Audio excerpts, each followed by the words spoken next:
mauling a sheriff in front of everybody on TV.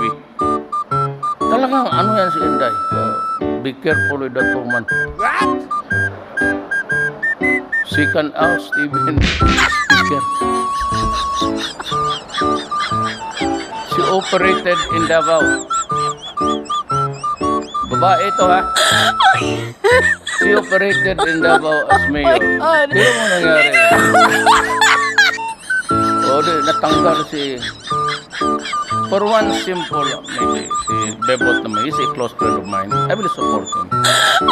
Pero siguro, I can also impeach him, referring to me. Para sa atin, wala yan. Maliwala yung politiko. No, bakit mo ako impeach? Kaibigan tayo. That's the usual answer. You banter around, but siguro, anak, lalo na ito.